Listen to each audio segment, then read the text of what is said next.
Bismillahirrahmanirrahim. Assalamualaikum warahmatullahi wabarakatuh dan selamat sejahtera kepada semua yang mendengar. Okey, so pada hari ini kami akan membentangkan presentation untuk grup falsafah dan nama kumpulan kami adalah Joker Joy daripada Seksyen 12P. Jadi filem yang kami pilih untuk menjadi pembentangan kami pada hari ini adalah movie Joker 2019. Okey, jadi di sini adalah ahli kumpulan kami, terdiri daripada 9 orang. Nama saya Abdul Razak bin Abdul Aziz, bernombor matrik ID CB22056. Okey, dan ahli-ahli yang lain akan memperkenalkan diri mereka pada slide yang akan mereka bentangkan. Jadi, bagi slide yang pertama, saya menjemput Anas untuk membentangkan slide dia. Okey. Terima kasih Saudara Razak. Assalamualaikum warahmatullahi wabarakatuh. Nama saya Muhammad Anas, bernombor ID matrik CB22104. Jadi saya akan membentangkan tentang sinopsis filem yang telah dipilih oleh kumpulan, iaitu filem Joker yang ditayangkan pada tahun 2019. Jadi filem Joker ini berlatarkan pada tahun 1980 yang menceritakan tentang Arthur Fleck iaitu seorang yang bekerja sebagai badut jalanan yang tinggal di bandar Gotham yang penuh dengan kacau bilau. Arthur mengidap penyakit pseudobulbar effect yang mana dia akan mengalami tertawa yang tidak dapat dikawal bila berada dalam keadaan tertentu. Oleh kerana itu, orang sekeliling sering salah faham dan tidak senang dengan keberadaannya. Selepas gagal mencipta nama di dalam bidang komedi dan tidak dihiraukan oleh masyarakat, Arthur berkeliaran di sekitar bandar Gotham dengan berpakaian badut. Namun disebabkan oleh penyakitnya, ia sering dihadapi dengan berbagai masalah dan musibah serta pada suatu hari dia berlaku perbelahan dengan kumpulan Something yang mana berakhir dengan berlaku pembunuhan yang mana mengubah hidupnya secara drastik dan memberi impak terhadap pandangan masyarakat di sana. Hari demi hari, kuasaan Arthur semakin hilang sedikit demi sedikit kerana efek daripada masalah penindasan serta kekerasan yang dihadapinya dalam hidup, dan pada akhirnya dia mula mencetuskan kekecohan dan malapetaka di bandar itu akibat dari tindakannya sehingga akhirnya menjadikannya sebagai seorang penjenayah yang dikenali sebagai Joker. Seterusnya saya akan meneruskan dengan justifikasi filem ini. Filem dan kisah tentang watak Joker ini sangat sesuai dan bertepatan dengan tema psikologi dan kesihatan mental yang dibincangkan. Filem ini memaparkan bagaimana seorang boleh bertindak secara rasional dan tidak rasional yang bergantung kepada pemikiran dan kesihatan mental. Oleh itu, falsafah psikologi yang mengkaji tingkah laku manusia dan kajian ke atas mental manusia amat bertepatan dengan sesuatu yang dibawa dalam filem ini. Seterusnya, filem ini juga memaparkan peranan masyarakat yang memberi pengaruh kepada kehidupan seorang individu. Kehidupan seharian seorang amat bergantung pada situasi dalam masyarakat. Masyarakat yang buruk akan menyebabkan seorang individu boleh terjerumus ke dalam situasi yang buruk. Hal ini boleh dikaitkan dengan falsafah etika yang menggambarkan akhlak seseorang. Sebenarnya filem Joker ini juga amat penting kerana memaparkan bagaimana keadaan alam sekitar dapat menjejaskan dan mempengaruhi pemikiran seseorang. Alam sekitar atau keadaan sekeliling yang teruk akan mengakibatkan minda seseorang bercelaru dan susah untuk berfikir. Dalam filem ini kita boleh melihat sekeliling di bandar Gotham keadaan sekeliling di bandar Gotham yang kotor dengan sampah sarak, contohnya seperti di lorong-lorong. Hal ini telah mencerminkan masyarakat di bandar Gotham ini tidak mempunyai nilai kebersihan. Hal ini boleh dikaitkan dengan falsafah baru iaitu falsafah ekologi. Saya rasa itu saja untuk justifikasi filem. Seterusnya saya akan menyerahkan kepada saudara Adam untuk meneruskan perbincangan ini.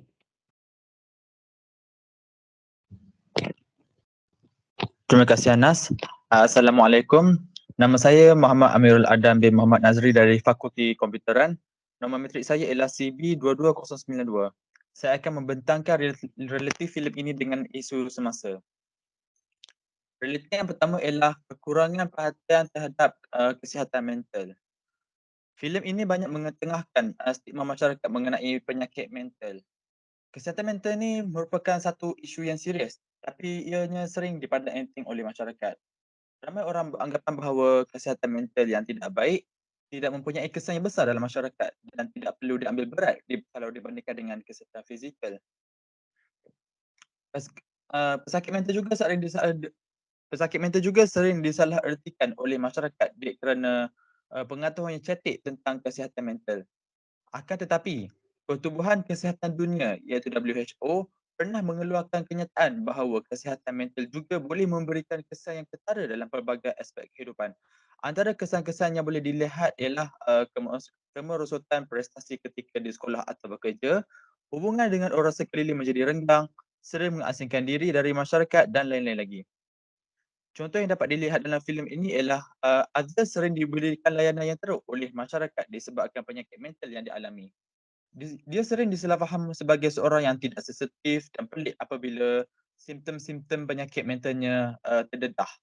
Penyakit mentalnya dipermainkan dengan teruk apabila seorang pelawak terkenal menyiarkan simptom penyakit mentalnya di televisyen melalui rancangan komedinya.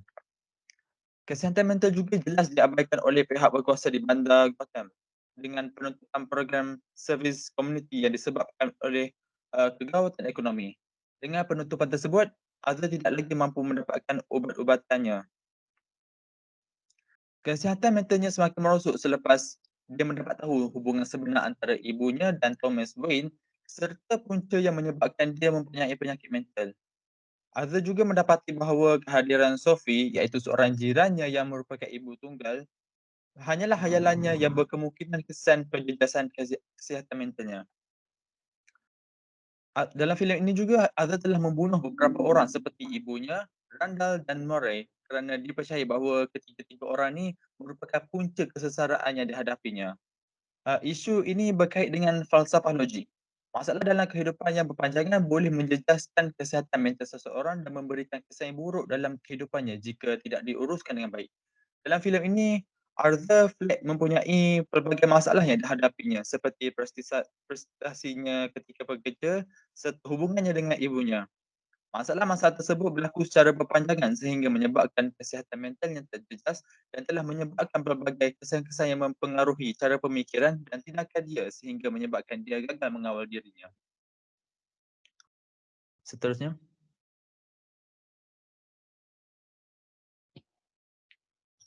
Realiti isu semasa yang kedua ialah ketidaksamaan sosial dalam masyarakat.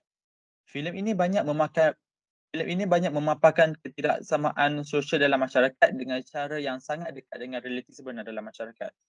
Walaupun beberapa zaman sudah berlalu, masih terdapat masyarakat yang mempunyai cara pemikiran yang kuno terhadap golongan yang kurang bernasib baik.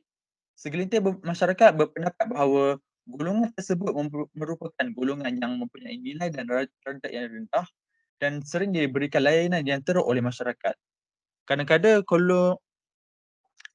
golongan tersebut juga diabaikan oleh kerajaan kerana terdapat ahli politik yang beranggapan bahawa golongan tersebut tidak akan menyumbangkan apa-apa kebaikan dan usaha untuk membantu mereka adalah perkara yang sia-sia.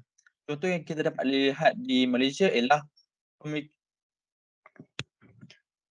itu ketika pandemik COVID-19 melanda, di mana golongan berkepentingan yang melanggar prosedur operasi standard SOP ketika itu akan mengambil masa yang agak lama untuk disiasat sebelum tindakan dikenakan. Tetapi, golongan lain pula akan diberikan tindakan serta-merta tanpa apa-apa siasatan. Contoh yang diberikan dalam filem ini ialah Azhar Flag merupakan seorang watak yang hidup bersama ibunya dalam keadaan yang serba susah. Azhar telah dibelasah oleh sekumpulan budak-budak ketika bekerja. Terdapat kemungkinan yang dikenakan sebegitu kerana dia sedang bekerja sebagai badut yang sering disifatkan negatif oleh sesetengah masyarakat. Seterusnya, Thomas Wayne yang diminta komennya tetap tentang pembunuhan 3 orang ahli pendidikan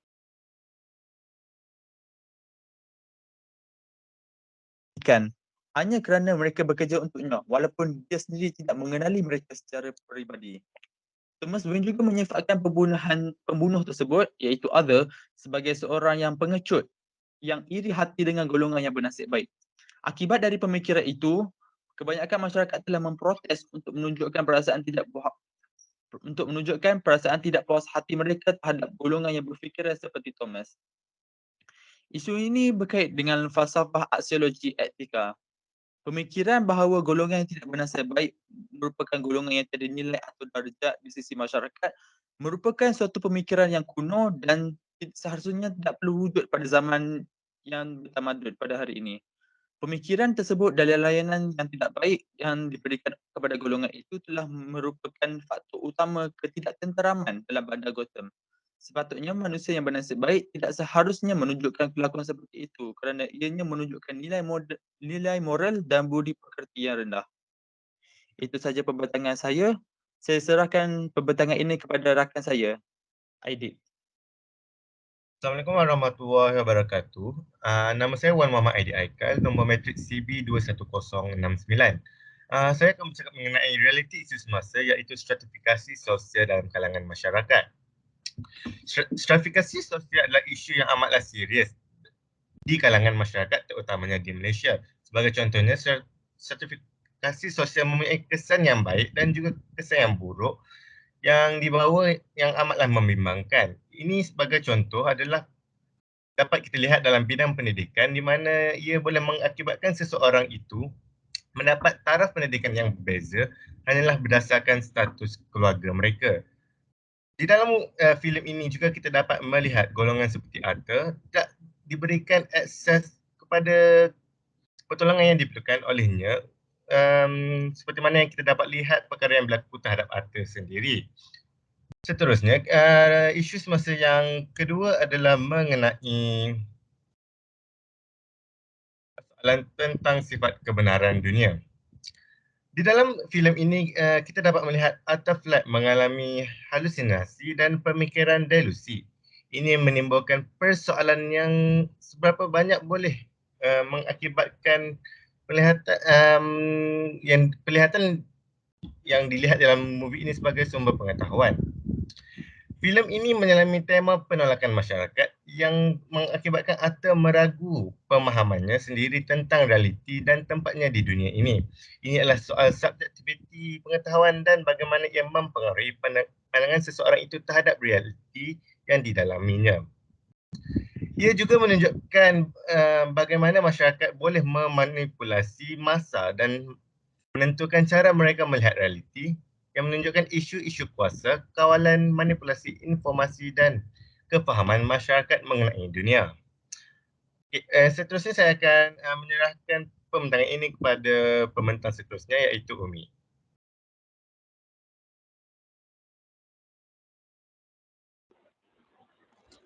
Terima kasih saudara Aidit. Assalamualaikum warahmatullahi wabarakatuh dan salam sejahtera. Saya Umi Kalsum Ghazali, nombor matrik CB22045.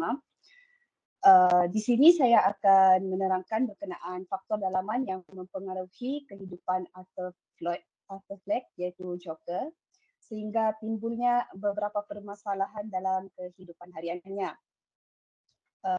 Pertama, Arthur Fleck mengalami suicidal effect iaitu PBA dan kecederaan di kepalanya semasa kecil. Semasa kecil Arthur Fleck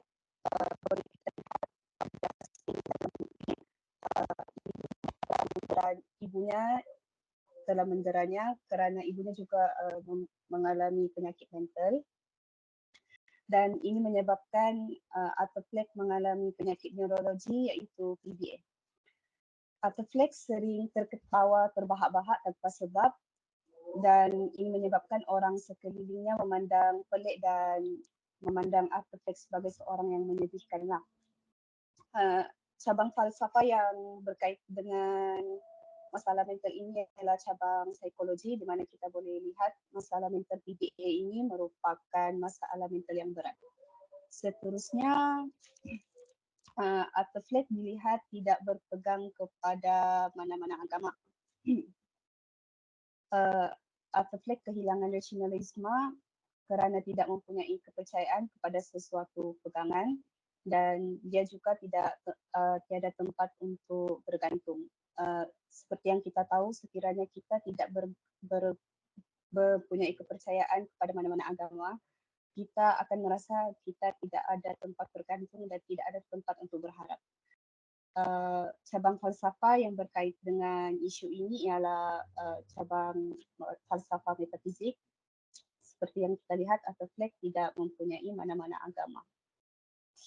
Seterusnya saya akan menyerahkan pembentangan ini kepada saudari Azlin Farisha. Terima kasih saudari Umi. Nama saya Azlin Farisha binti Ahmad Fauzi, nombor ID CB22136. Saya akan membentangkan faktor luaran yang terdapat dalam filem Joker. Faktor luaran yang pertama ialah kecederaan yang dialami ketika didera semasa kecil.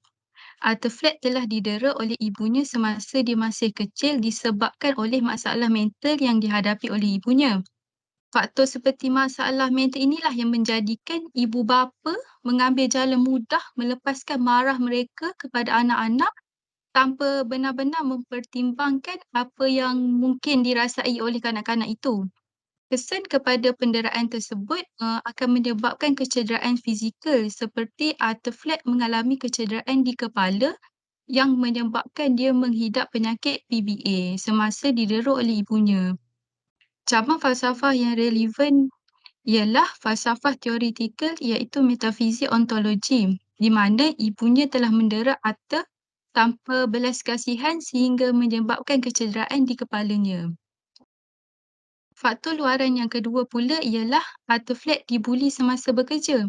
Buli di tempat kerja boleh mendatangkan tekanan yang sangat teruk.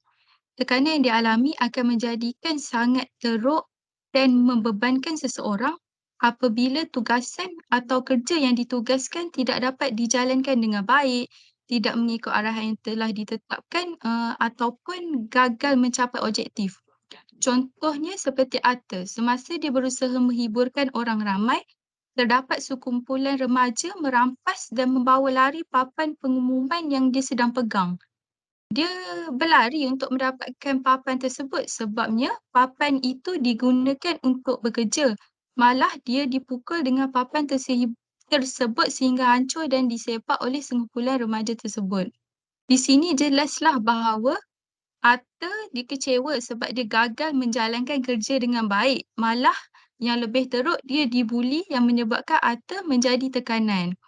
Cabang falsafah yang relevan ialah falsafah teoretikal iaitu metafizik ontologi. Arthur telah dibuli oleh sekumpulan remaja yang telah membawa lari papan pengumuman dan membuka Arthur sehingga papan tersebut pecah. Saya rasa itu sahaja dari saya. Saya akan menyerahkan pembentangan ini kepada rakan saya iaitu Alia. Terima kasih Azlin. Nama saya Alia Elisha binti Zulkarnain, nombor menteri ID CD22088. Saya akan menceritakan tentang kesan positif yang terdapat dalam filem Joker yang telah kami kaji. Yang pertama ialah, kesan positif yang pertama ialah mempunyai sikap menghargai orang lain yang baik kepadanya. Kesan kepada diri ialah seseorang itu akan cuba untuk menjadi lebih baik menghormati orang lain. Kesan kepada masyarakat, masyarakat akan lebih bersatu padu serta tidak akan mudah untuk berpecah belah. Kesan kepada negara pula ialah negara akan lebih menjadi aman dan harmoni. Antara contoh yang terdapat dalam filem Joker ialah atau Atta tidak mahu membunuh Gary, iaitu rakan kerjanya yang tidak pernah melakukan kejahatan kepada Atta. Antara cabang falsafah yang relevan ialah falsafah aksiologi. Kesan positif yang kedua adalah meminta maaf kepada orang lain. Kesan kepada diri, seseorang itu akan tidak malu untuk meminta maaf jika melakukan sebarang kesalahan. Kesan yang kepada masyarakat, dapat membina hubungan yang lebih kukuh. Kesan kepada negara, dari segi hubungan diplomatik, iaitu dapat menjamin keselamatan negara. Antara contoh yang terdapat dalam filem Joker iaitu Atta meminta maaf kepada orang di sekitarnya yang terganggu dengan gejala yang dihadapinya. Antara cabang falsafah yang relevan ialah falsafah aksiologi. Saya akan menyerahkan kepada Muhammad Syazwan. Ya, terima kasih Alia. Jadi saya akan teruskan dengan pembentangan untuk kesan negatif yang datang daripada filem tersebut. Nama saya ialah Muhammad Syazwan bin Muhammad Syaimi. Nombor ID CD22089. Jadi yang pertama ialah hilang rasa takut atau rasa bersalah setelah melakukan jenayah. Jadi perkara ni berlaku disebabkan oleh satu fenomena yang dipanggil emotional numbness yang boleh berlaku disebabkan oleh pelbagai faktor iaitu seperti gangguan emosi dan juga PTSD. Jadi kesan kepada diri ialah seorang itu lebih cenderung untuk melakukan jenayah kerana hilangnya rasa bersalah. Kesan kepada masyarakat pula ialah masyarakat boleh berpecah belah dan berkemungkinan menyebabkan rusuhan. Dan kesan kepada negara ialah kadar jenayah dalam negara meningkat. Contoh kepada kesan hilang rasa takut dan bersalah ni dalam filem tersebut ialah Arthur Fleck langsung tidak rasa bersalah setelah membunuh 3 orang lelaki dalam kereta api bawah tanah setelah dibuli. Dan cabang falsafah yang relevan ialah falsafah psikologi. Kita dapat lihat daripada bagaimana Arthur Fleck iaitu Joker dan juga penduduk Gotham melakukan rusuhan di bandar setelah stres dengan kehidupan mereka di bandar Gotham tersebut. Seterusnya ialah kerosakan moral. Jadi apa itu moral? Moral ni kita merujuk kepada kebolehan seorang untuk menilai sesuatu sama ada baik ataupun buruk daripada segi moral. Jadi apabila berlakunya kerosakan moral, kesan kepada dirinya ialah seseorang itu tidak mampu untuk membezakan antara perkara yang baik dan juga buruk. Seterusnya, kesan kepada masyarakat pula disebabkan seorang itu tidak mampu membezakan perkara baik dan buruk, berlakulah ketenteraman awam. Dan akhirnya kesan kepada negara berkemungkinan diperintah oleh golongan yang mudah memakan rasuah dan juga berlakunya pecah amanah. Contoh kerosakan moral yang berlaku di dalam filem tersebut ialah Arthur dibuli oleh rakan-rakan sekerjanya kerana Arthur mempunyai masalah gangguan otak. Cabang falsafah yang relevan ialah falsafah aksiologi. Kita boleh lihat daripada penduduk Gotham yang melakukan kerusuhan tanpa menghiraukan implikasi yang berlaku disebabkan oleh rusuhan tersebut. Jadi sampai di sini saja. Saya serahkan kepada pembentang seterusnya iaitu Suhair.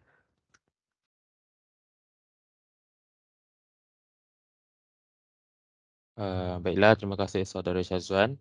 Nama saya Ahmad Syah Arifin dengan nombor metrik TL22017 dan saya akan membentangkan slide berkenaan kaedah solusi teoretikal bagi menangani masalah pseudo-Berber effect dan juga masalah skizofrenia.